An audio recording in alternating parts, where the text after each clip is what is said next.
Bismillahirrahmanirrahim. Assalamu alaikum. Today we are going to start our next unit, Unit 17, Biotechnology. First of all, biotechnology, as we all know, it is the branch of biology in which we study about the practical applications of microorganisms. कि हम living organisms को जिनमें basically microorganisms हैं हम उनको अपने useful purposes के लिए for services of mankind किस तरह से इस्तेमाल कर सकते हैं और उनसे useful products कैसे get कर सकते हैं. बायोटेक्नोलॉजी में हम डिफरेंट टेक्निक्स पढ़ते हैं कि हम एक माइक्रो ऑर्गेनिज्म को कैसे प्रोसेस करके कौन सी टेक्निक्स के थ्रू उनसे हम यूज़फुल चीज़ें लाइक मेडिसिनल पर्पसेस के लिए या इन्वायरमेंटल इश्यूज़ को सॉल्व करने के लिए या फूड से रिलेटेड एग्रीकल्चर से रिलेटेड कोई भी यील्ड किसी क्रॉप की गेट करने के लिए किस तरह से हम माइक्रो ऑर्गेनिजम्स को इस्तेमाल कर सकते हैं उन सब टेक्निक्स को यूज़ करते हुए ये सारा कुछ हम बायोटेक्नोलॉजी के अंदर स्टडी करते हैं.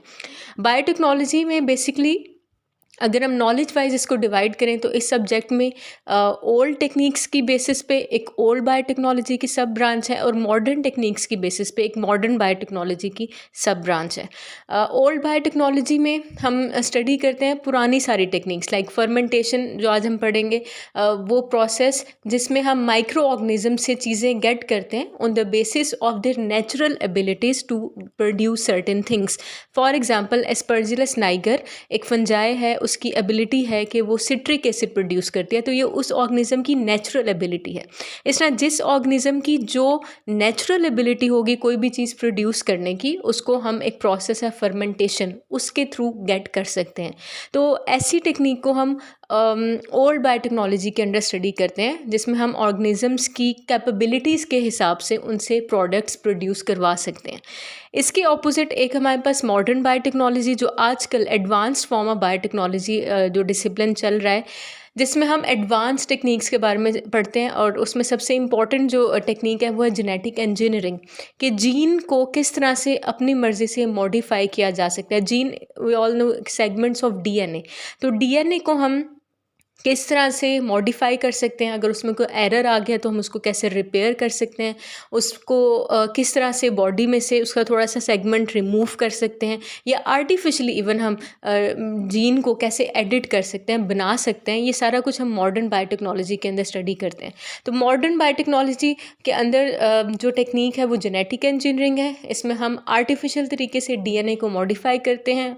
इसका फ़ायदा क्या है कि हम ऑर्गेनिजम्स के अंदर डिज़ायरेबल करेक्टरिस्टिक्स प्रोड्यूस करवाएं. दोनों का पर्पस यही है.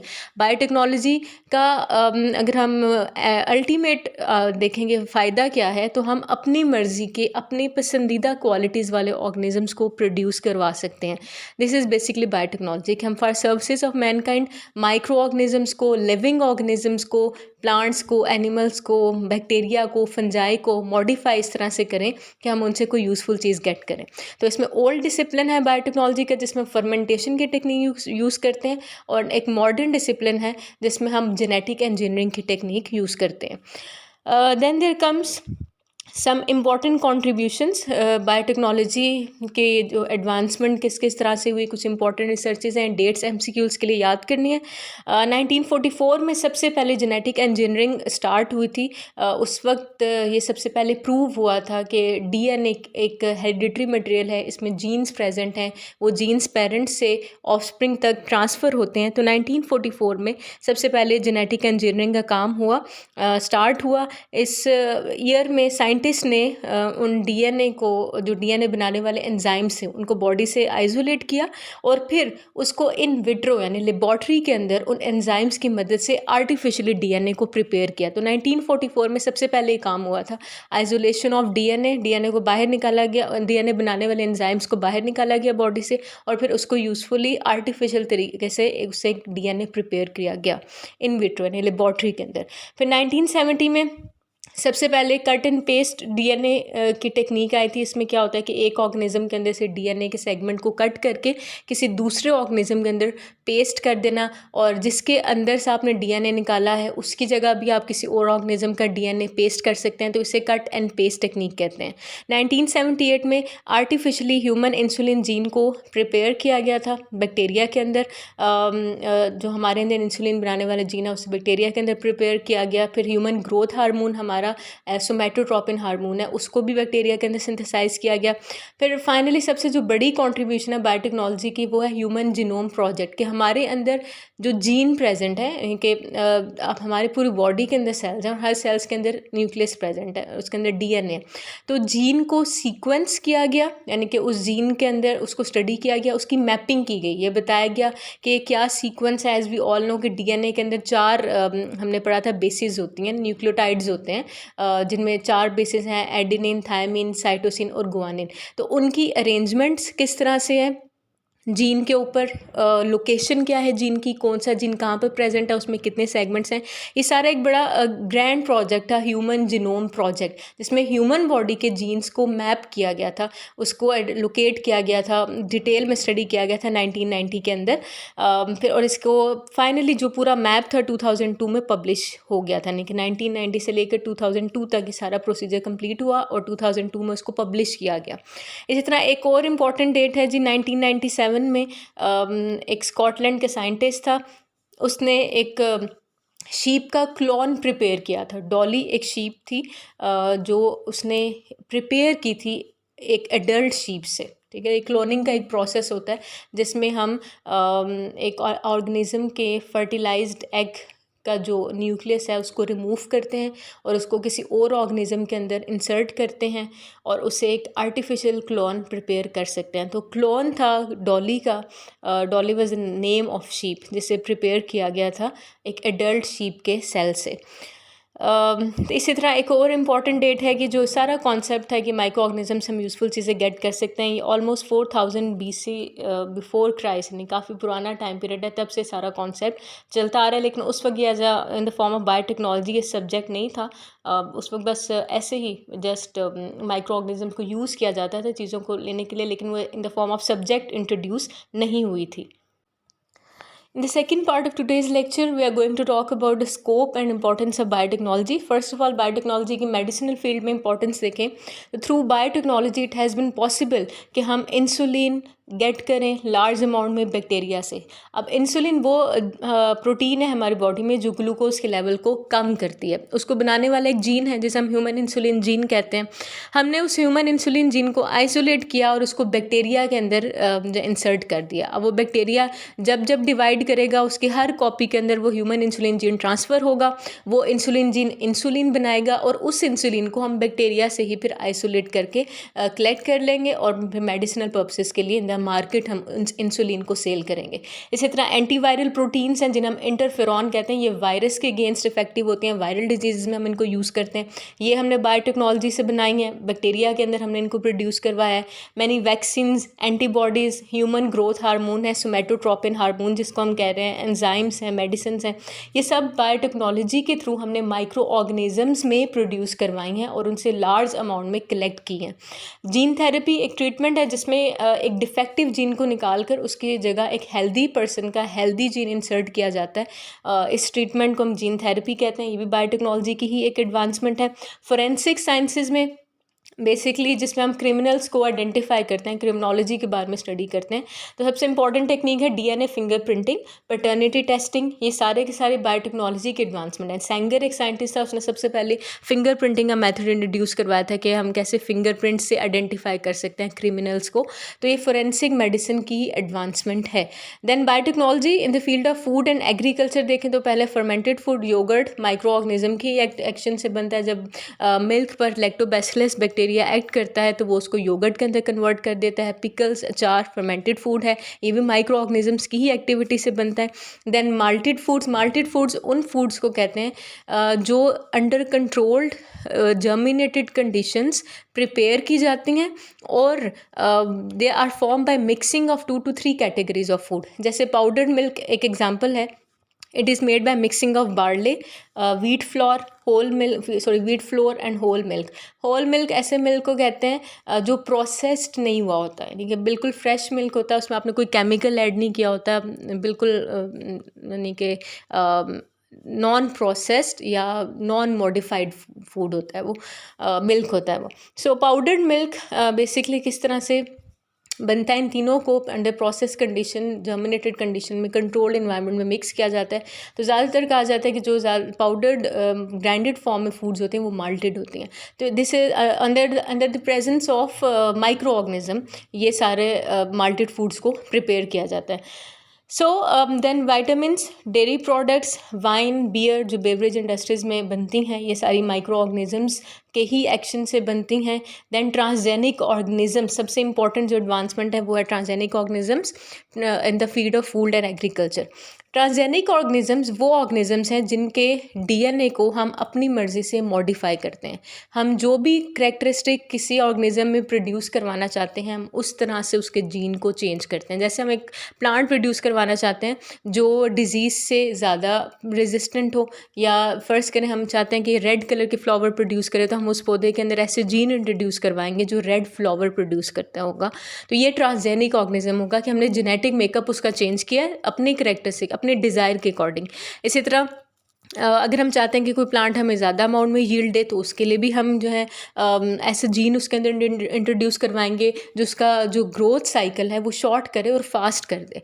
तो हम ऐसे ऑर्गेनिजम्स को ट्रांसजेनिक ऑर्गेनिजम्स कहते हैं जिनके जेनेटिक सेटअप को हम खुद मॉडिफाई करते हैं और हम उनके अंदर डिज़ायरेबल करेक्टरिस्टिक प्रोड्यूस करवा सकते हैं। जैसे हमने ट्रांसजेनिक गोट्स बनाई, चिकन्स बनाए, काउज बनाए, ताकि हम उनसे ज़्यादा अमाउंट मिल्क गेट कर सकें, फूड गेट कर सकें। उनके अंदर हमने ऐसे जीन इंट्रोड्यूस करवाए जो मोर मिल्क प्रोड्यूस करवाने में हेल्प आउट करते थे और मोर प्रोटीन मैस बिल्ड करते थे कि उनके हमसे हमें मीट ज़्यादा मिले।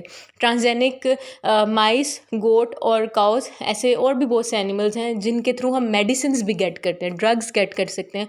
उनके मिल्क में वो, या उनके ब्लड में, या उनके यूरिन में इवन वो कलेक्ट होती हैं। तो ये बायोटेक्नोलॉजी की ही एक एडवांसमेंट है। दैन ट्रांसजेनिक प्लांट्स, ऐसे plants if we want to get more yield, we want to produce a disease resistant varieties of plants, insect resistant varieties, herbicide resistant varieties, तो वो सारी जो है हम ट्रांसजेनिक ऑर्गेनिजम्स को प्रिपेयर करके गेट कर सकते हैं।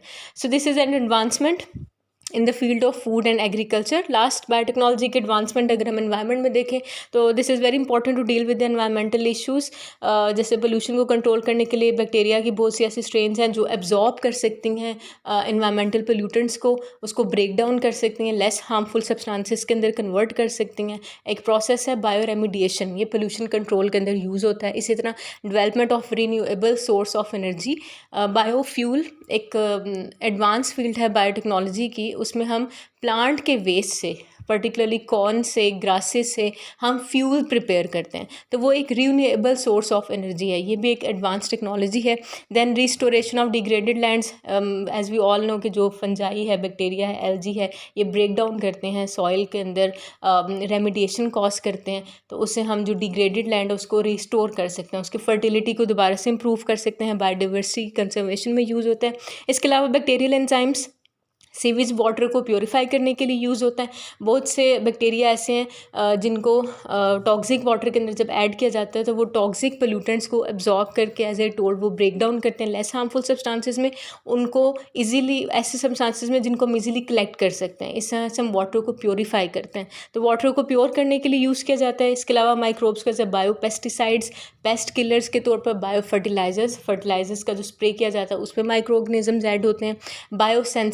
बायोसेंसर्स वो माइक्रो ऑर्गेनिजम्स है जो क्वालिटी को टेस्ट करते हैं, लाइक एयर की क्वालिटी को, वाटर की क्वालिटी को। उनके अंदर ऐसे एंजाइम्स प्रेजेंट होते हैं जो आइडेंटिफाई कर सकते हैं क्वालिटी को, एयर की, वाटर की, नेचुरल सोर्सेज की। तो इन्हें हम बायोसेंसर्स कहते हैं। लाइक अगर हमने एयर में चेक करना है कि एयर प्योरीफाई या पोल्यूटेड कितनी है, तो उसके लिए हम बायो सेंसर्स यूज़ करेंगे जो माइक्रो ऑर्गेनिजम्स होंगे। इसी तरह ट्रांसजेनिक जो माइक्रो ऑर्गेनिजम्स हैं उनको हम मेटल्स की रिकवरी में, इस प्रोसेस को हम कहते हैं बायो लीचिंग, उसमें यूज़ कर सकते हैं। क्लीनिंग ऑफ स्पिल्ड ऑयल, अक्सर जो समुद्री जहाज़ हैं जो ऑयल टैंकर्स लेके जाते हैं, वो ऑयल अगर लीक कर रहा है और वो समुद्र में गिर रहा है तो उस ऑयल को एब्जॉर्ब करने के लिए कुछ बैक्टीरिया होते हैं, वो स्पिल्ड ऑयल को क्लीन कर सकते हैं। तो ये बायोटेक्नोलॉजी की ही सारी के सारी एडवांसमेंट्स हैं। Okay, in third part of today's lecture we are going to start fermentation. Fermentation as I told earlier कि बायोटेक्नोलॉजी की एक ओल्ड टेक्निक है जिसे हम ओल्ड बायोटेक्नोलॉजी के अंदर स्टडी करते हैं। फर्मेंटेशन का process it depends on the natural ability of micro organism और लिविंग ऑर्गेनिज्म कि आप उससे क्या गेट कर सकते हैं। हर माइक्रो ऑर्गेनिज्म की अपनी एबिलिटी है हमें कोई भी चीज़ प्रोड्यूस करने की, करवा के देने की। जैसे अगर हम सिट्रिक एसिड प्रोड्यूस करवाना चाहते हैं तो उसके लिए एक फंजाई है स्पर्जिलस नाइगर। अगर हम योगर्ट बनाना चाहते हैं तो उसके लिए एक बैक्टीरिया होगा लैक्टोबैसिलस। तो हर बैक्टीरिया की, हर एल्गी की, हर फंजाई की अपनी एक नेचुरल एबिलिटी है कि हमें क्या चीज़ प्रोड्यूस करके दे सकती है। तो फर्मेंटेशन एक ओल्ड मेथड है।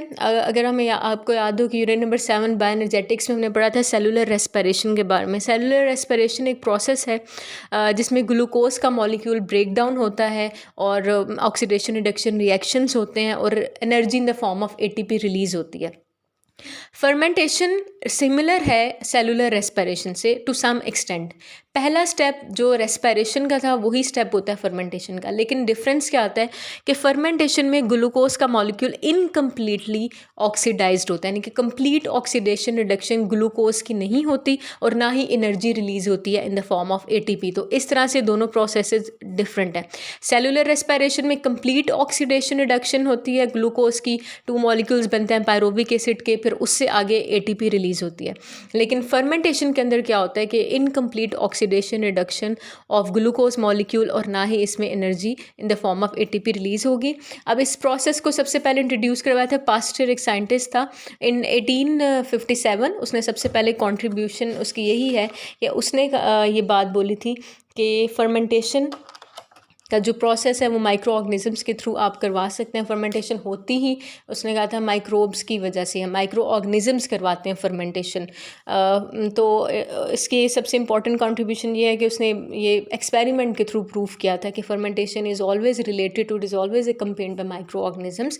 इन दोनों का डायरेक्ट रिलेशनशिप है। जहाँ पर फर्मेंटेशन होती है इसका मतलब है कि वहाँ माइक्रो ऑर्गेनिजम्स प्रेजेंट हैं और उन्होंने ये करवाई है। टाइप्स ऑफ फर्मेंटेशन, 2 टाइप्स होती हैं फर्मेंटेशन की, बट एक्चुअली फर्मेंटेशन की टाइप्स डिपेंड करती है कि हमारे पास प्रोडक्ट कौन सा बन रहा है। अगर अल्कोहल जैसे बनती है तो उसे हम कहते हैं अल्कोहलिक फर्मेंटेशन। अगर लैक्टिक एसिड बन रहा है तो उसे हम कहते हैं लैक्टिक एसिड फर्मेंटेशन। अगर कोई कार्बोहाइड्रेट बन रहा है, यानी कि ब्रॉड क्लासिफिकेशन तो ये है, उसको हम कहेंगे कार्बोहाइड्रेट फर्मेंटेशन। तो जो भी चीज़ जो प्रोडक्ट बन रहा है उसी के नाम पर फर्मेंटेशन का हमने नाम रखा हुआ है। तो यार many kinds of fermentation, it depends कि क्या चीज़ बन रही है। जो चीज़ बनेगी उसे हम कहते हैं कि ये this that type of fermentation है। First thing. सेकंड थिंग ये कि fermentation depends on the natural ability of organisms. तो जितने ज़्यादा माइक्रो ऑर्गेनिजम्स हैं उतनी ज़्यादा टाइप्स ऑफ फर्मेंटेशन हो सकती हैं और उतने ज़्यादा प्रोडक्ट्स हमें मिल सकते हैं। लाइक एक फंजाई सिट्रिक एसिड बना रही है तो वो सिट्रिक एसिड फर्मेंटेशन होगी। एक एल्गी जो है वो हमारे पास ऑक्सैलिक एसिड बना रही है तो वो ऑक्सैलिक एसिड फर्मेंटेशन होगी। एक यीस्ट हमारे पास अल्कोहल बना रही है तो वो अल्कोहलिक फर्मेंटेशन होगी। तो इस तरह से हर फर्मेंटेशन का नाम उसके प्रोडक्ट के नाम पर है और डिपेंड्स कि कौन सा माइक्रो ऑर्गेनिज्म है और वो क्या चीज़ प्रोड्यूस कर रहा है। We in this chapter going to discuss about carbohydrate fermentation. कि कार्बोहाइड्रेट यानी ग्लूकोज है तो हम कार्बोहाइड्रेट कह सकते हैं बिकॉज ग्लूकोज भी कार्बोहाइड्रेट है। कार्बोहाइड्रेट फर्मेंटेशन या सिंपल फर्मेंटेशन किस तरह से होती है कि 2 स्टेप्स में होती है। पहला स्टेप होता है ग्लाइकोलिसिस का। ग्लाइकोलिसिस के स्टेप में क्या होता है कि एक ग्लूकोज का मॉलिक्यूल पायरोविक एसिड के अंदर ब्रेक डाउन होता है, 2 molecules of pyruvic acid. Second step में क्या होता है कि ये पायरोविक एसिड फिर आगे किस प्रोडक्ट के अंदर कन्वर्ट होगा, या इथाइल अल्कोहल में। अगर आपने यहाँ पर कोई यीस्ट ऐड कर दिया तो उसको अल्कोहल में कन्वर्ट कर देगी पायरोविक एसिड को। अगर आपने लैक्टोबैसिलस बैक्टीरिया ऐड कर दिया तो वो लैक्टिक एसिड में कन्वर्ट कर देगी। अगर आपने एस्परजिलस नाइगर ऐड कर दिया तो वो सिट्रिक एसिड में कन्वर्ट कर देगी। जो माइक्रो ऑर्गेनिज्म आप ऐड करेंगे वो अपनी नेचुरल एबिलिटी के हिसाब से उस पायरोविक एसिड को चेंज करके कोई भी प्रोडक्ट बना देगी। तो इस तरह से पहला स्टेप ग्लाइकोलिसिस वाला ये वही स्टेप था जो रेस्पिरेशन के प्रोसेस में भी होता है, लेकिन डिफरेंस यहाँ पर आता है कि आगे जो पायरोविक एसिड है ये कम्प्लीटली ऑक्सीडाइज्ड नहीं होता या रिड्यूस नहीं होता, बल्कि हम यहाँ पर जो माइक्रो ऑर्गेनिज्म ऐड करेंगे उसके हिसाब से हमें प्रोडक्ट बनकर मिल जाएगा। तो इसकी टाइप्स अगर हम देखें There are the two types of carbohydrate fermentation, alcoholic fermentation. अगर अल्कोहल बन रहे तो हम अल्कोहलिक फर्मेंटेशन कहेंगे, ये यीस्ट फंजाई है वो करवाती है. लैक्टिक एसिड फर्मेंटेशन ये बैक्टीरिया करवाता है, लैक्टिक एसिड प्रोड्यूस होता है इसमें, तो हम इसको लैक्टिक एसिड फर्मेंटेशन कहेंगे. In the last part of today's lecture, we are going to talk about the types of carbohydrate fermentation. Carbohydrate fermentation की दो टाइप्स हैं, alcoholic fermentation and lactic acid fermentation. Alcoholic fermentation as I told earlier के जो भी product बनता है उसी के नाम से हम उसको कह देते हैं कि this is this type of fermentation. तो अल्कोहलिक फर्मेंटेशन मतलब इसका एंड प्रोडक्ट क्या है, अल्कोहल बनती है. लैक्टिक एसिड फर्मेंटेशन मतलब इसका एंड प्रोडक्ट क्या है, लैक्टिक एसिड बनेगी. सो अल्कोहलिक फर्मेंटेशन अगर हम देखें, it is basically type of fermentation which is carried out by yeast. Fungi जो है सैक्रोमाइसिस सेरेविसी वो इसको करवाती है. इस प्रोसेस में होता क्या है, जैसे पहला स्टेप तो सेम होगा कि एक ग्लूकोज का मॉलिक्यूल ब्रेक डाउन होगा 2 मॉलिक्यूल्स ऑफ पायरोविक एसिड में. अब यहाँ तक ये वो स्टेप्स हैं जो सेलुलर रेस्पिरेशन के अंदर भी होते हैं. फर्मेंटेशन स्टार्ट यहाँ से होती है कि पायरोविक एसिड जब बन जाती है तो अगर हम उस पर सैक्रोमाइसिस सेरेविसी ऐड कर दें तो वो माइक्रो ऑर्गेनिज्म पायरोविक एसिड को कन्वर्ट कर देगा इथानॉल यानी अल्कोहल के अंदर. पहले क्या होगा कि pyruvic acid is a 3 carbon compound, तो उससे एक कार्बन रिमूव होगा इन the form of carbon dioxide और देन वो कन्वर्ट हो जाएगा 2 कार्बन कंपाउंड एसिड एल्डिहाइड में. वो एसिड एल्डिहाइड फिर रिड्यूस हो जाएगा इथानॉल के अंदर. सो इस तरह से हमारे पास अल्कोहलिक फर्मेंटेशन होती है. कार्बन डाइऑक्साइड जो प्रोड्यूस होती है उसका पर्पस क्या होता है, वो जो जब बेकरी प्रोडक्ट्स बनते हैं लाइक ब्रेड जिसमें इन्वॉल्व होती है, तो ब्रेड थोड़ी सी राइस जो करती है, जो स्वेल कर जाती है थोड़ी सी, वो कार्बन डाइऑक्साइड की वजह से करती है. तो ये ब्रेड्स बनाने में, बियर बनाने में, वाइन बनाने में, डिस्टिल्ड स्पिरिट्स मिथाइलेटेड स्पिरिट्स होते हैं, इनमें भी अल्कोहल होती है जिनको हम एज एन एंटीसेप्टिक यूज़ करते हैं या डिसइंफेक्टेंट्स के तौर पर भी यूज़ करते हैं. वाउंड्स को क्लीन करने के लिए, नॉन लिविंग ऑब्जेक्ट्स पे स्प्रे करते हैं जर्म्स को किल करने के लिए, उनके अंदर भी ये अल्कोहल प्रेजेंट होती है. Then second type of fermentation is lactic acid fermentation. Lactic acid fermentation का एंड प्रोडक्ट क्या होगा, लैक्टिक एसिड बनेगी. पहला स्टेप सेम है कि ग्लूकोज कन्वर्ट होगा पायरोविक एसिड के अंदर, यहाँ से फर्मेंटेशन स्टार्ट होगी कि पायरोविक एसिड आगे कन्वर्ट होगा लैक्टिक एसिड में. पायरोविक एसिड अगर यहाँ पर आप लैक्टोबैसिलस बैक्टीरिया ऐड कर देते हैं तो वो लैक्टिक एसिड प्रोड्यूस करवा देगा. लैक्टिक एसिड को हम यूज़ करते हैं डेयरी प्रोडक्ट्स में, जो दही बनाने में, योगर्ट में, चीज़ में, बटर में. मिल्क सोरिंग एक वर्ड लिखा हुआ है, सोरिंग मिल्क होता है एसिडिफाइड मिल्क. खुद इंटेंशनली जो एसिडिफाइड मिल्क प्रोड्यूस किया जाता है उसको हम मिल्क सोरिंग का प्रोसेस कहते हैं, उसके अंदर ये यूज़ होते हैं. तो ये सारे इंपॉर्टेंस है डेयरी प्रोडक्ट की चीज़ बनाने में, इंपॉर्टेंस है बायोटेक्नोलॉजी के अंदर dairy product. This type of fermentation is carried out by streptococcus and lactobacillus strain है, दोनों बैक्टीरिया हैं, वो ये टाइप की फर्मेंटेशन करवाते हैं. So these were the 2 classes of fermentation. बिस्मिल्लाहिर्रहमानिर्रहीम. In the first part of today's lecture we are going to talk about the applications of fermentation.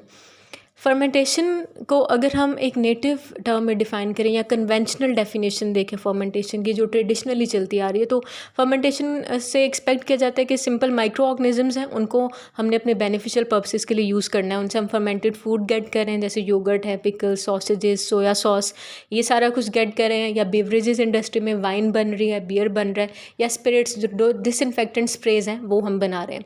लेकिन अगर हम पर्टिकुलरली फर्मेंटेशन को बायोटेक्नोलॉजी के टर्म में डिफ़ाइन करें तो इसमें 2 चीज़ें आती हैं. पहली चीज़ तो ये कि हमने माइक्रो ऑर्गेनिज्म के मैस कल्चर को ग्रो करवाना है. मैस कल्चर को ग्रो करवाने का मतलब ये है कि हमने लार्ज अमाउंट में आर्टिफिशियली लेबॉर्ट्री के अंदर माइक्रो ऑर्गेनिजम्स को ग्रो करवाना है. एक artificial media, growth media provide करना है, उसमें हमने सारे न्यूट्रेंट्स ऐड करने हैं, उसमें हमने अपने माइक्रो ऑर्गेनिज्म की जो भी स्ट्रेन है, जैसे फंजाई है या बैक्टीरिया है, एल्गी है, जो हमारी स्ट्रेन है माइक्रो ऑर्गेनिज्म की, उसको हमने ग्रो करवाया. उसको हम कहते हैं मैस कल्चर. जब वो मैस कल्चर बन जाता है, यानी कि बल्क क्वांटिटी में माइक्रो ऑर्गेनिज्म ग्रो करता है, तो उस माइक्रो ऑर्गेनिज्म से हम अपने यूजफुल प्रोडक्ट गेट करते हैं. ये 2 चीज़ें मिल के एक फर्मेंटेशन के प्रोसेस को कॉन्स्टिट्यूट करती हैं कि पहले हम माइक्रो ऑर्गेनिज्म को ग्रो करवाएं, फिर उसके बाद उससे यूजफुल प्रोडक्ट गेट करें.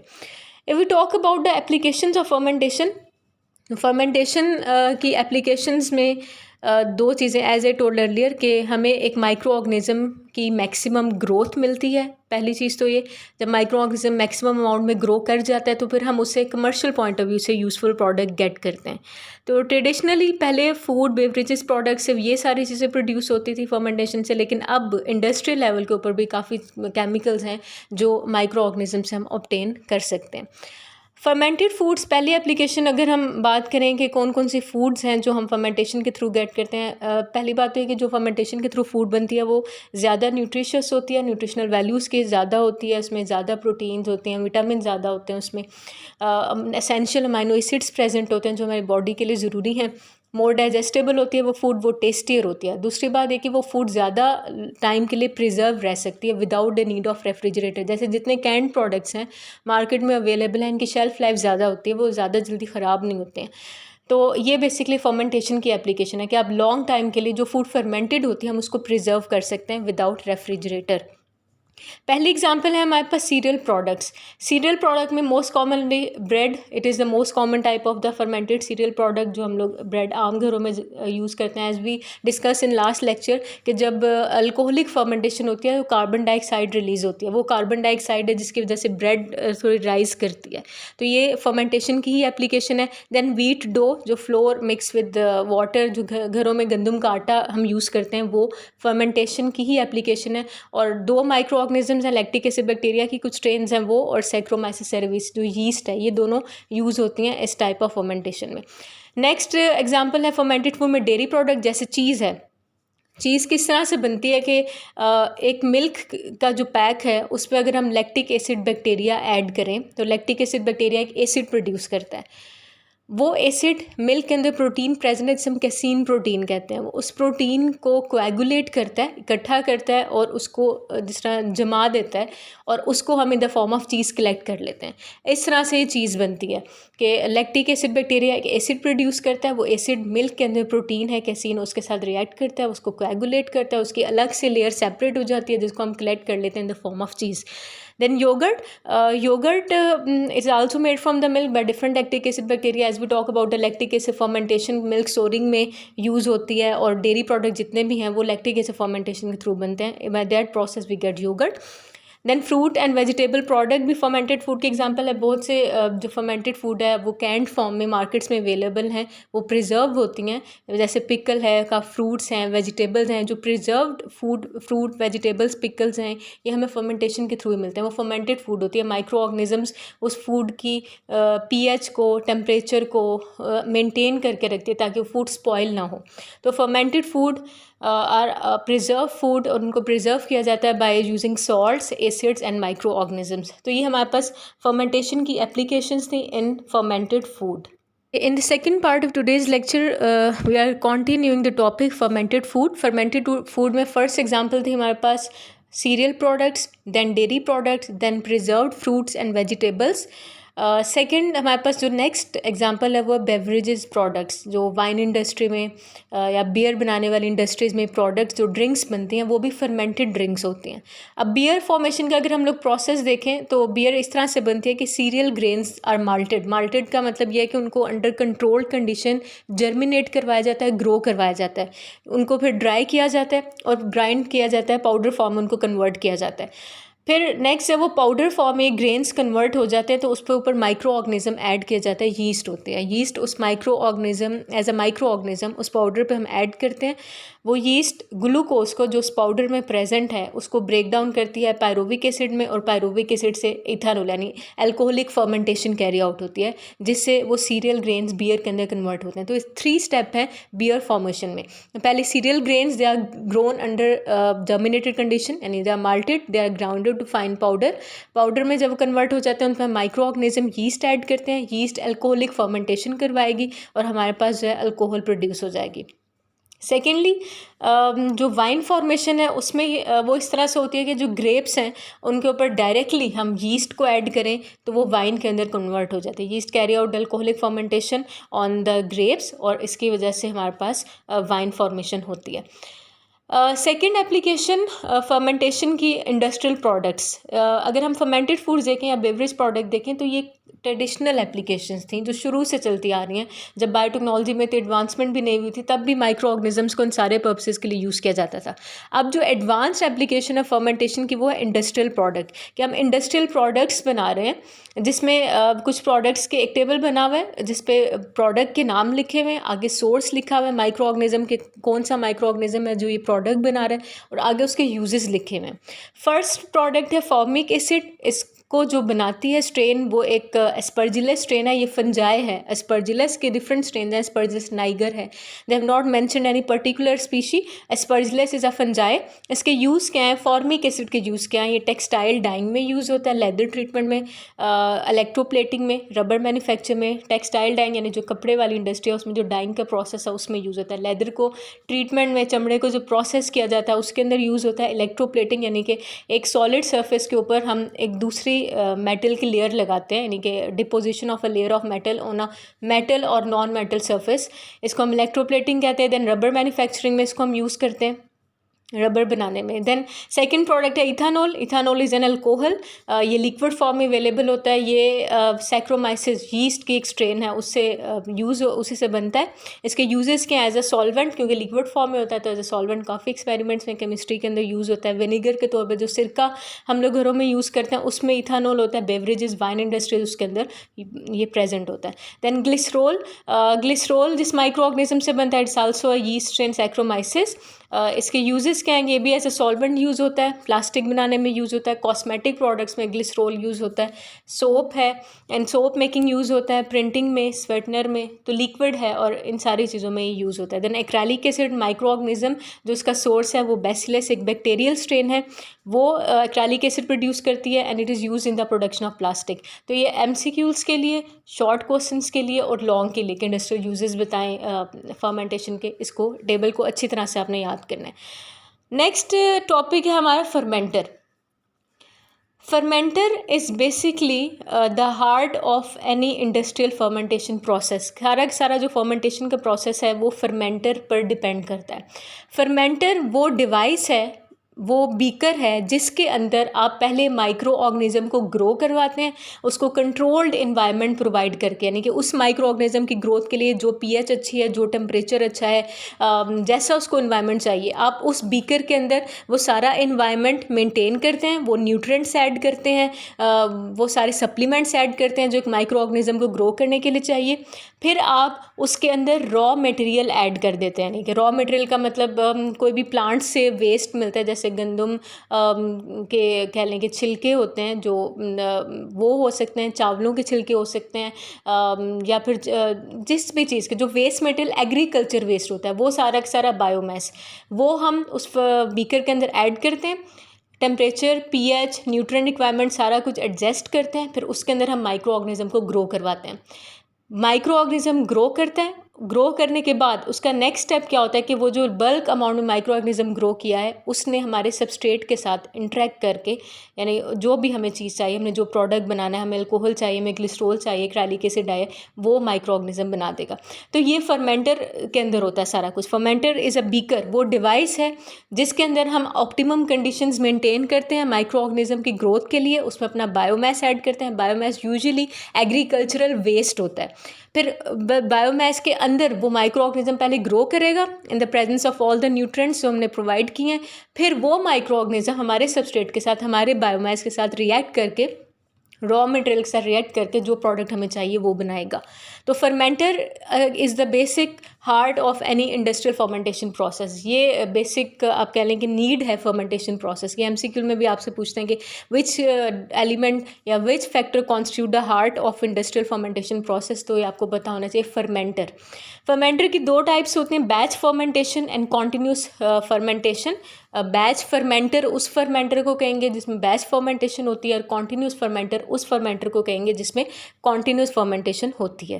Third part of today's lecture we are going to discuss about the types of fermenter. दो टाइप्स हैं फर्मेंटर की, बैच फर्मेंटर और then continuous fermenter. Batch fermenter के अंदर जो फर्मेंटेशन होती है उसको हम बैच फर्मेंटेशन कहते हैं, और कॉन्टिन्यूस फर्मेंटर में जो फर्मेंटेशन होती है उसको हम कॉन्टिन्यूस फर्मेंटेशन कहते हैं। Batch fermentation as the name indicates, batch का मतलब होता है सेगमेंट्स, के आपका जो प्रोडक्ट मिलता है वो आपको कॉन्टीन्यूसली नहीं मिलता। थोड़ा सा प्रोडक्ट एक सेगमेंट में, फिर दूसरे में, फिर तीसरी शिफ्ट में, फिर चौथी शिफ्ट में, बारी बारी आपको फर्मेंटेशन होती है और बारी बारी आप प्रोडक्ट्स को कलेक्ट करते हैं। तो ये डिसकॉन्टिन्यूस प्रोसेस है, शिफ्ट्स में होता है, इसलिए इसको हम बैच फर्मेंटेशन कहते हैं। बैच फर्मेंटेशन को करने का तरीका क्या होता है कि सबसे पहले आपने अपने फर्मेंटर को रेडी करना होता है। उसके अंदर अपना रॉ मटेरियल ऐड किया, वो मोस्टली हमारा एग्रीकल्चर वेस्ट होता है। रॉ मटेरियल ऐड करने के बाद as you can see in the figure कि एक तरफ से आपने रॉ मटेरियल ऐड किया, उसके बाद आपने अंदर सारी कंडीशन, टेम्परेचर मेंटेन किया, पीएच सेट की, न्यूट्रिटिव सप्लीमेंट्स जो आपके माइक्रो ऑर्गेनिज्म की ग्रोथ के हिसाब से हैं वो आपने डाले। लाइक आपने अगर यीस्ट डाली है तो आपको पता होना चाहिए वो किस पीएच पे बेस्ट काम करती है, किस टेम्परेचर पे बेस्ट काम करती है, कौन से न्यूट्रिटिव सप्लीमेंट्स, केमिकल्स उसको चाहिए, कैल्शियम चाहिए, फॉस्फेट चाहिए, अमोनिया चाहिए, जिसकी प्रेजेंस में वो ग्रो सही कर सकती है, काम सही कर सकती है या फर्मेंटेशन करवा सकती है। वो आपने सारी कंडीशंस मेंटेन कर ली। उसके बाद आपने इस फर्मेंटर को स्टीम स्टेरिलाइज करना है, यानी कि आपने उसको थोड़ा सा हीट देनी है और जो जर्म्स हैं वो सारे किल हो जाए। फिर जब वो किल हो जाएंगे फिर उसके बाद आपने अपना जो माइक्रो ऑर्गेनिज्म का कल्चर ग्रो करवाया हुआ है, माइक्रो ऑर्गेनिज्म का मैस कल्चर, वो इसके अंदर ऐड करना है। जैसे ही आप ऐड करेंगे माइक्रो ऑर्गेनिज्म फर्मेंटेशन का प्रोसेस करेंगे और आपको प्रोडक्ट मिलेंगे। वो प्रोडक्ट आप सेपरेट करके बाहर निकाल लेंगे। फिर आप दोबारा से इन्हीं सारी कंडीशंस को सेट करेंगे, दोबारा से रॉ मटेरियल ऐड करेंगे, फिर पीएच, टेम्परेचर सारा कुछ एडजस्ट करेंगे। फिर दोबारा जब फर्मेंटेशन होगी तो सेकंड प्रोडक्ट्स बनेंगे वो आपने निकाल लेना है, फिर थर्ड प्रोडक्ट बनेंगे वो आपने निकाल लेना है। तो बारी बारी सारे फर्मेंटेशन का प्रोसेस होता है और बारी बारी आपको प्रोडक्ट मिल रहे हैं। हर बैच के बाद आपने फर्मेंटर को क्लीन करना होता है और प्रोसेस को दोबारा से रिपीट करना होता है। ये डिसकॉन्टिन्यूस प्रोसेस है, इसी वजह से इसको हम बैच फर्मेंटेशन कहते हैं। Last part of today's lecture we are going to discuss about the second type of fermenter which is continuous fermenter. जो फर्मेंटेशन इसके अंदर होती है उसको हम कॉन्टिन्यूस फर्मेंटेशन कहते हैं। कॉन्टिन्यूस फर्मेंटेशन में क्या होता है कि ये ज़रा एडवांस फॉर्म है फर्मेंटर की। इनसाइड द फर्मेंटर हम माइक्रो ऑर्गेनिज्म को ग्रो करवाते हैं, एक तरफ से रॉ मटेरियल ऐड करते रहते हैं, माइक्रो ऑर्गेनिज्म हमारे अंदर ही रहते हैं, वो यानी कि इस फर्मेंटर के अंदर ही रहेंगे। वो उस रॉ मटेरियल को यूज़ करते हुए बल्क अमाउंट में अपने और कॉलोनीज बनाएंगे और फिर उसी रॉ मटेरियल के अंदर वो फर्मेंटेशन भी करवाएंगे और हमारे पास प्रोडक्ट भी आता रहेगा। तो ये कॉन्टीन्यूस प्रोसेस है। बैच फर्मेंटेशन थी उसमें हमें थोड़ा सा रॉ मटेरियल ऐड करते थे, थोड़ी सी और वो फर्मेंटेशन करवाने के लिए जो माइक्रो ऑर्गेनिज्म चाहिए था उसको हम अलहदा वेसल में ग्रो करवाते थे। वो हम फर्मेंटर में नहीं करवाते थे। जब वो अलहदा से ग्रो करवाते थे वो हमने इसके अंदर ऐड करनी होती थी बैच फर्मेंटर में, वो आपस में रिएक्ट करते थे, सबस्ट्रेट और जो आपके माइक्रो ऑर्गेनिज्म की स्ट्रेन थी, और प्रोडक्ट बनता था। लेकिन अगर हम कॉन्टिन्यूस फर्मेंटर की बात करें तो इनसाइड द कॉन्टिन्यूस फर्मेंटर हमने माइक्रो ऑर्गेनिज्म को ग्रो भी करवाना है, उसी के अंदर हमने अपने बैक्टीरिया, अपने कल्चर को हम फर्मेंटेशन के लिए भी यूज़ कर रहे हैं। तो साथ साथ दोनों काम कर रहे हैं, माइक्रो ऑर्गेनिज्म ग्रो भी कर रहे हैं और आपका प्रोडक्ट भी बन रहा है और साथ ही हम उसको कलेक्ट भी कर रहे हैं। तो ये एक कॉन्टिन्यूस प्रोसेस है। सबस्ट्रेट भी आप फेस स्टेट पे कॉन्टिन्यूसली ऐड करी जा रहे हैं, माइक्रो ऑर्गेनिज्म ग्रोथ फेज में कॉन्टिन्यूसली, और फर्मेंटेड प्रोडक्ट्स आप कॉन्टिन्यूसली ले रहे हैं। तो we talk about the difference in batch fermentation and continuous fermentation. तो बैच फर्मेंटेशन एक क्लोज सिस्टम है, कॉन्टिन्यूस फर्मेंटेशन एक ओपन सिस्टम है। बैच फर्मेंटेशन में हमें बैच वाइज प्रोडक्ट्स बनते हैं, वो मिलते हैं। कॉन्टिन्यूस फर्मेंटेशन एक कॉन्टिन्यूस प्रोसेस और हमें कॉन्टिन्यूसली प्रोडक्ट्स मिलते रहते हैं, नो स्टॉप, या हमें दोबारा से कंडीशंस नहीं एडजस्ट करनी पड़ती हैं वक्फे वक्फे से। देन बैच फर्मेंटेशन में जो माइक्रो ऑर्गेनिज्म है हम उसको सेपरेट वेसल में ग्रो करवाते हैं, लेकिन कॉन्टिन्यूस फर्मेंटेशन में जो माइक्रो ऑर्गेनिजम्स होते हैं हम उनको inside the fermenter he grow करवाते हैं। तो बैच फर्मेंटेशन में इनसाइड द फर्मेंटर सिर्फ फर्मेंटेशन हो रही है, लेकिन कॉन्टिन्यूस फर्मेंटेशन में inside the fermenter micro organism grow भी कर रहा है और साथ ही साथ वो फर्मेंटेशन भी करवा रहा है। तो ये डिफरेंस भी आपसे पूछ सकते हैं बैच फर्मेंटर में, कॉन्टिन्यूस फर्मेंटर में।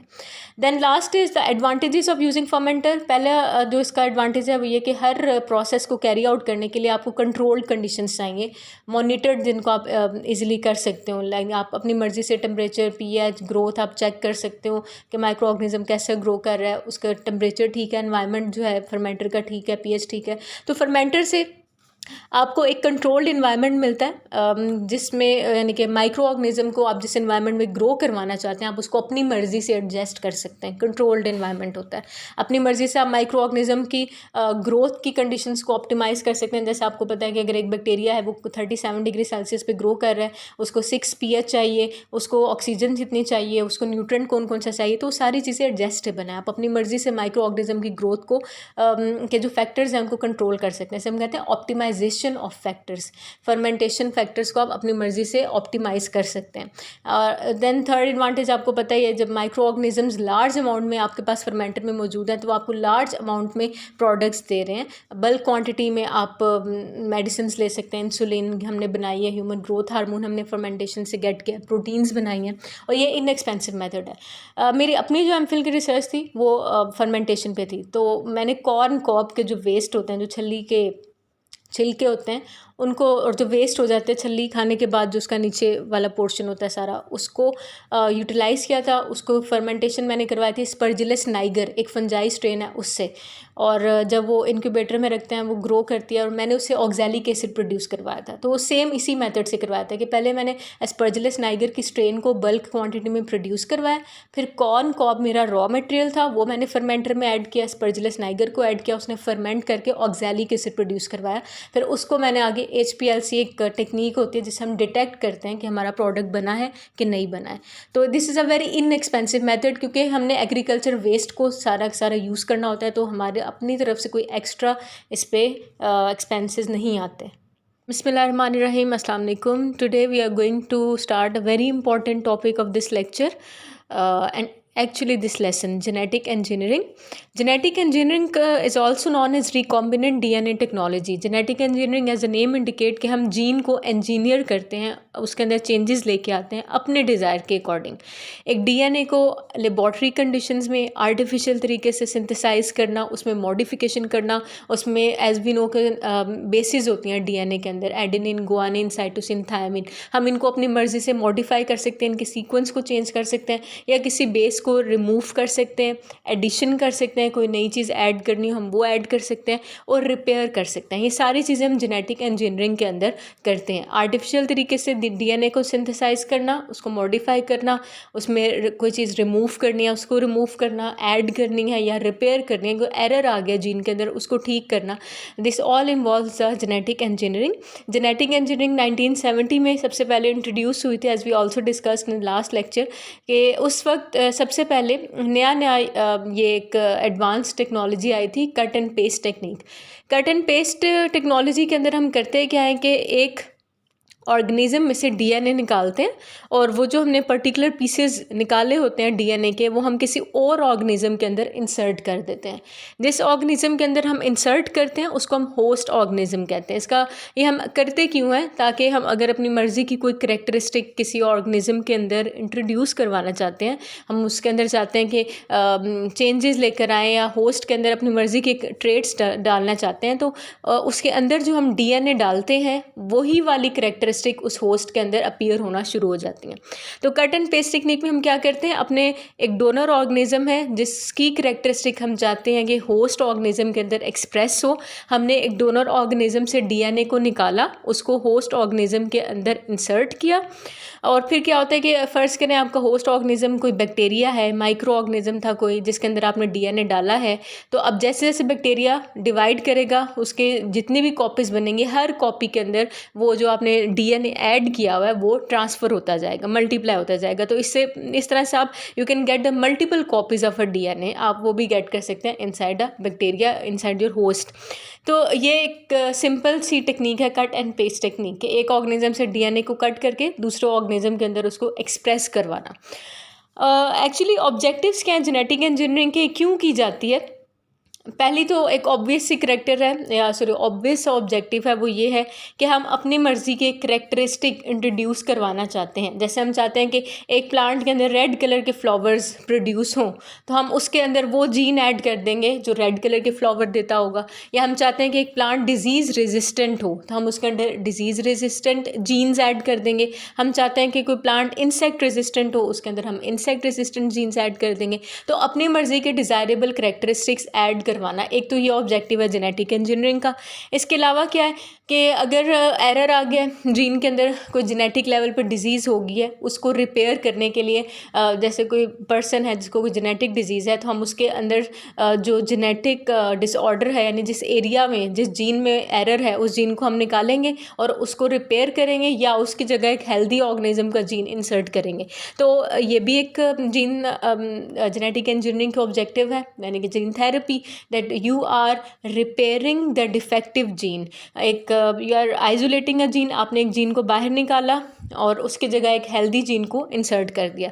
इसके अलावा production of RNA and protein molecules, हमारी बॉडी के अंदर जितने भी फंक्शंस हैं वो प्रोटीन की फॉर्म में एक्सप्रेस होते हैं। लाइक अगर आप, सिंपल सी बात है, अगर हम हेयर कलर की एग्जांपल लें, ब्लैक कलर का हेयर होता है, कुछ के गोल्डन बाल होते हैं, कुछ के ब्राउन होते हैं। ये एक प्रोटीन है जो अपने आप को एक्सप्रेस करती है, और जिस कलर की वो प्रोटीन, यानी जो एक्सप्रेशन शो करेगी, वो कलर आपका अपीयर हो जाएगा। ठीक है, जैसे अगर एक प्रोटीन है वो ब्लैक कलर का एक्सप्रेशन देती है तो ब्लैक हेयर होंगे, ब्राउन देती है तो ब्राउन हेयर होंगे। तो every function is performed in the form of protein. अब ये प्रोटीन्स बनती कैसे हैं कि हमारे अंदर जो जेनेटिक मटेरियल होता है डीएनए, वो डीएनए आरएनए के अंदर कन्वर्ट होता है, आरएनए राइबो न्यूक्लिक एसिड, और आरएनए आगे प्रोटीन के अंदर ट्रांसलेट होता है। ये 3 सीक्वेंस में स्टेप्स होते हैं। डीएनए से आरएनए बनता है, आरएनए से प्रोटीन बनता है। यूनिट नंबर 15 में इंशाल्लाह हम डिटेल में पढ़ेंगे। तो एक पर्पज़ इसका ये भी होता है कि आप लेबॉर्ट्री के अंदर इन विट्रो कंडीशन में आरएनए बनाना चाहते हैं और आरएनए से फिर आगे प्रोटीन बनाना चाहते हैं, तो आप डीएनए निकालेंगे, डीएनए से आरएनए बनेगा और आरएनए से वो प्रोटीन बन जाएगी। इसके अलावा लार्ज अमाउंट में हम एंजाइम्स बनाना चाहते हैं, ड्रग्स बनाना चाहते हैं, कमर्शियली इंपॉर्टेंट केमिकल्स बनाना चाहते हैं, ऑर्गेनिक केमिकल्स बनाना चाहते हैं। तो एज आई डिस्कस्ड अर्लियर कि होस्ट ऑर्गेनिज्म अगर बैक्टीरिया है तो वो मल्टीप्लाई होगा, जैसे जैसे वो मल्टीप्लाई होता है, डिवाइड होता है, तो हमारा जो जीन हमने एंटर किया हुआ है, जो डीएनए उसके अंदर डाला हुआ है, वो भी उसकी हर कॉपी के अंदर ट्रांसफ़र होता जाएगा।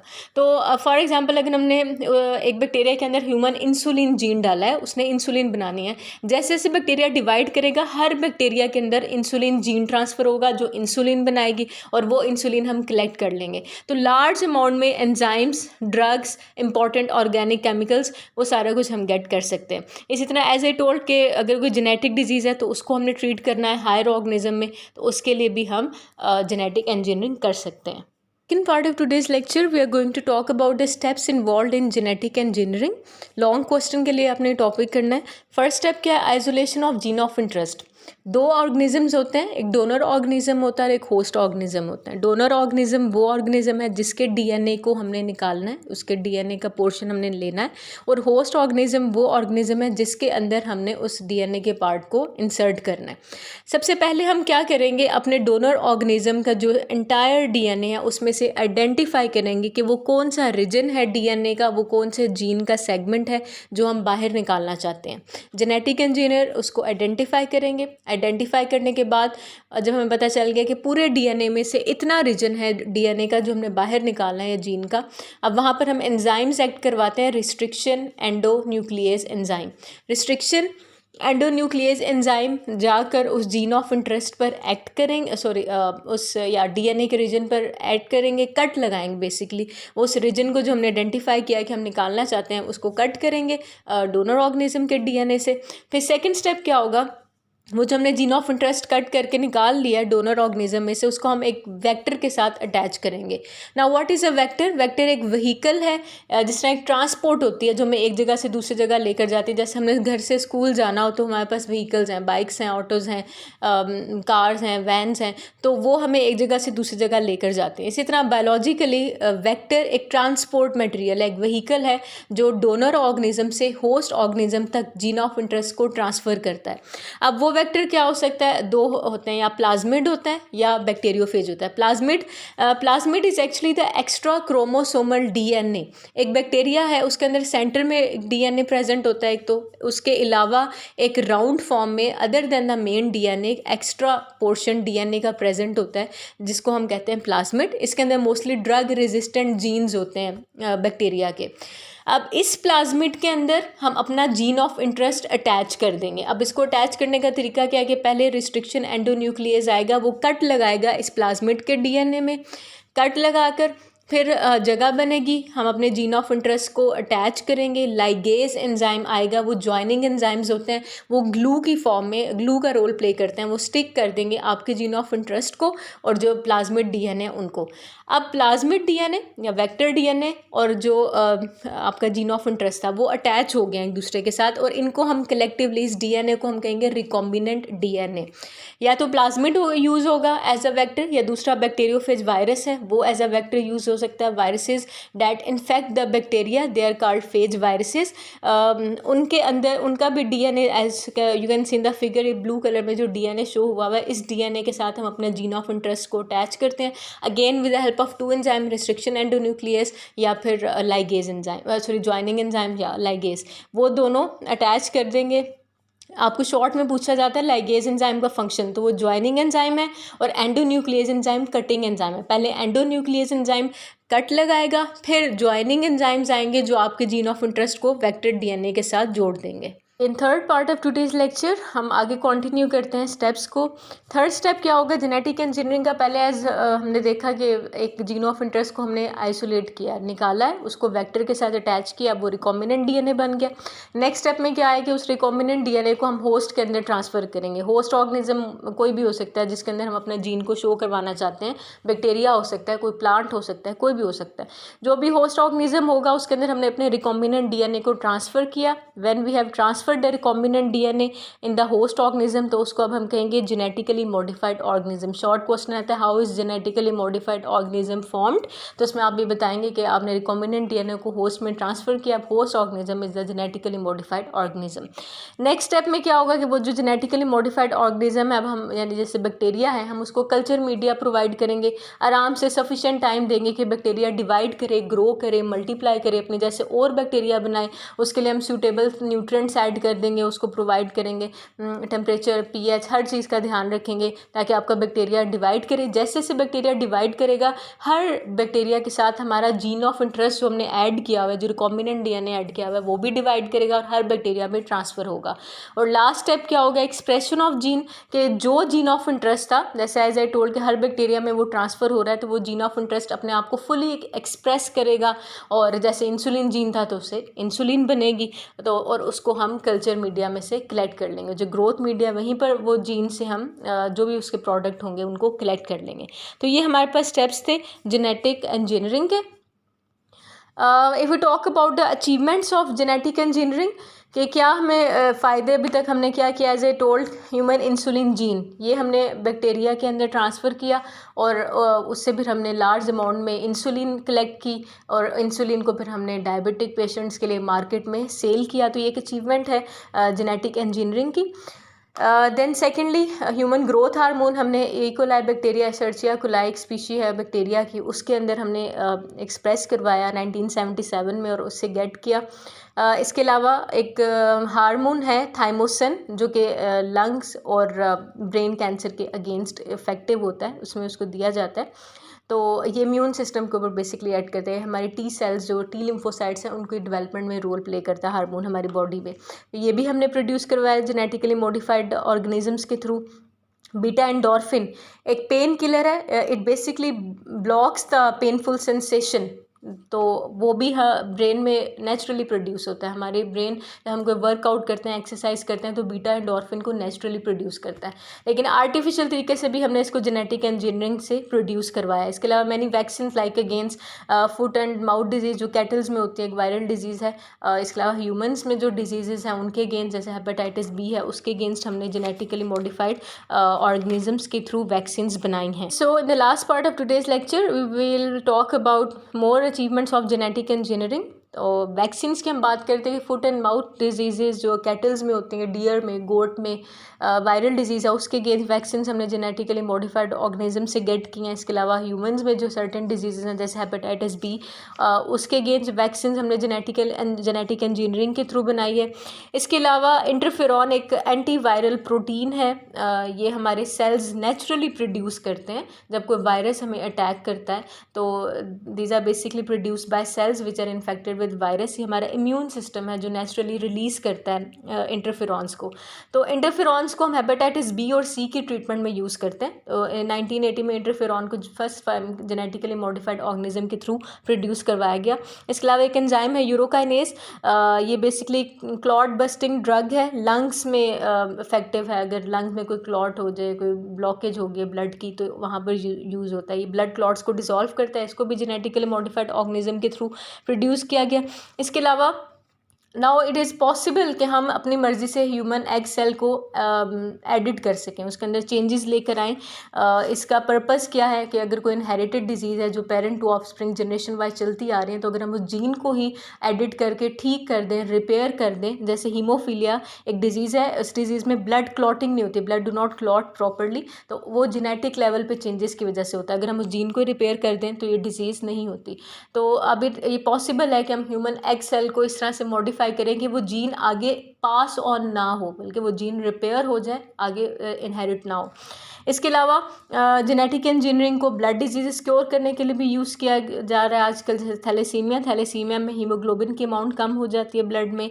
सिकल सेल एनीमिया में रेड ब्लड सेल्स की शेप सिकल शेप हो जाती है, जिसकी वजह से फॉल्टी हीमोग्लोबिन बनता है। हीमोग्लोबिन ऑक्सीजन को अटैच नहीं कर सकता अपने साथ, फिर पूरी बॉडी में ऑक्सीजन डिलीवर नहीं होती है, और इस कंडीशन को हम एनीमिया की कंडीशन कहते हैं। तो ये भी बेसिकली जीन में चेंजेस की वजह से होता है। जीन में कोई डिफेक्ट आ जाए जिसकी वजह से हीमोग्लोबिन प्रोटीन नहीं सही बनती, और जब वो नहीं बनती तो फिर आगे वो अपना फंक्शन ब्लड में परफॉर्म नहीं करेगी।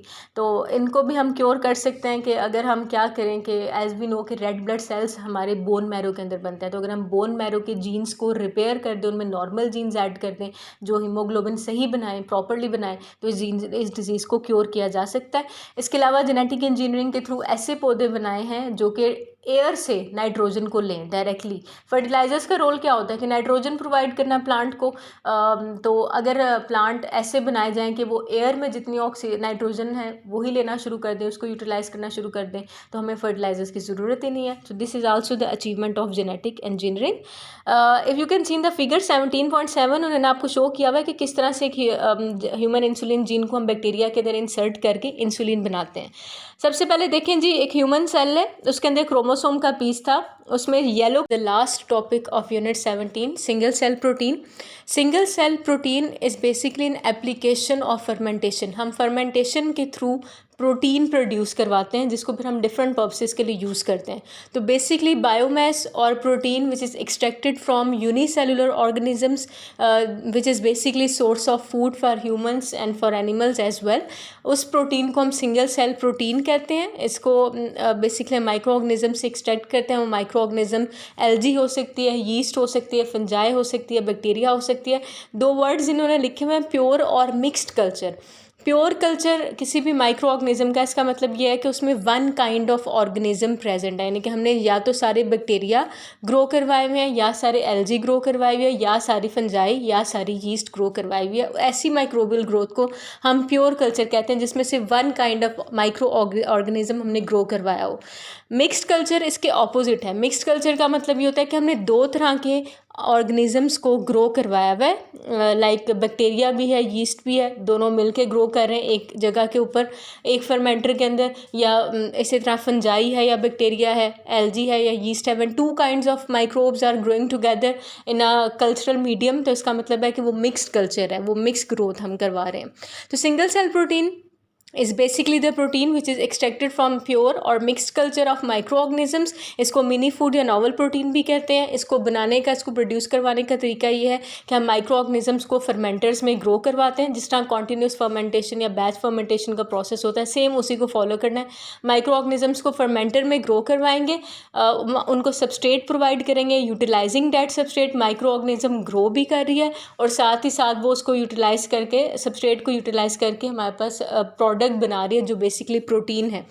अब इस तरह से प्रोटीन प्रोड्यूस करवाने का, सिंगल सेल प्रोटीन प्रोड्यूस करवाने का पर्पस क्या होता है कि जो शॉर्टेज ऑफ फूड की प्रॉब्लम्स हैं, क्योंकि अब जैसे जैसे पॉपुलेशन इंक्रीज़ हो रही है, ओवर पॉपुलेशन की वजह से फूड रिसोर्सेज कम हो रहे हैं, तो उस फूड शॉर्टेज को की प्रॉब्लम को ओवरकम करने के लिए ह्यूमंस के लिए भी as well as animals feed के तौर पर भी, उनके फीड के लिए भी इस प्रोटीन को कंसिडर किया जा रहा है। जो आने वाली जनरेशन है ह्यूमंस की या एनिमल्स की, उनके लिए ये समझा जाता है कि the single cell protein would be the best substitute, क्योंकि अब फूड शॉर्टेज की प्रॉब्लम है, तो उसको बेटर तरीके से मैनेज करने के लिए हम एक चीप वे में कम रिसोर्सेज को यूटिलाइज़ करते हुए लार्ज अमाउंट में प्रोटीन गेट कर सकते हैं।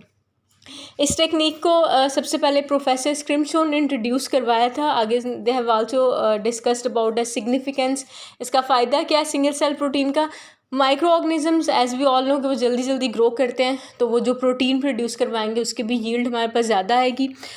एक एस्टिमेट के मुताबिक 50 किलोग्राम यीस्ट से हमने 250 टन्स ऑफ प्रोटीन प्रोड्यूस करवाई है विद इन 24 आवर्स। इसी तरह they have also mentioned statistical figures for LG कि एलजी को यूटिलाइज़ किया गया 20 टन्स ऑफ प्रोटीन को प्रोड्यूस करने के लिए पर ईयर। ये वो एलजी थी जो पॉन्ड्स के गिर ग्रो करती थी।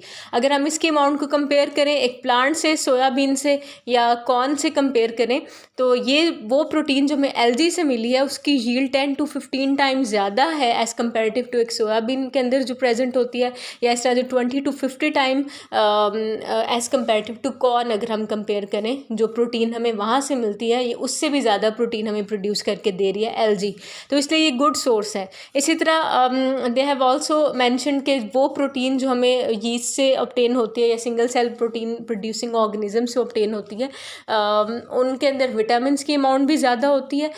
सबसे इम्पॉर्टेंट जो इसका यूज़ या सबसे इम्पॉर्टेंट एडवांटेज अगर हम कहें तो वो ये है कि सिंगल सेल प्रोटीन से जो अब इनका जो सबस्ट्रेट है वो वेस्ट प्रोडक्ट है, लाइक एग्रीकल्चरल वेस्ट हमें जो मिलता है, जो रॉ मटेरियल्स हमें मिलते हैं प्लांट के, जो जैसे कॉर्न कॉब है या राइस हस्क है, ये सारी चीज़ें जो एग्रीकल्चरल वेस्ट में आती हैं, या इसी तरह जो इंडस्ट्रियल वेस्ट है इसको हम यूटिलाइज़ कर सकते हैं। फर्मेंटेशन जब करवाएंगे तो इससे पोल्यूशन भी कम होगी, और दूसरी बात ये इनएक्सपेंसिव मेथड होगा क्योंकि रिसोर्सेज सारे वेस्ट रिसोर्सेज हैं, एक तरह से रिसाइकलिंग हम करते हैं वेस्ट एग्रीकल्चरल वेस्ट की, तो this is a very inexpensive method, और इससे पोल्यूशन भी कंट्रोल होती है। मोर ओवर जो सिंगल सेल प्रोटीन जो हमें मिलती है उसमें सारे के सारे इसेंशियल अमाइनो एसिड्स प्रेजेंट होते हैं। एसेंशियल अमाइनो एसिड्स वो अमाइनो एसिड्स हैं जो हमारी बॉडी के लिए बहुत ज़्यादा ज़रूरी होते हैं। The two kinds of amino acid essential होते हैं, नॉन इसेंशियल होते हैं।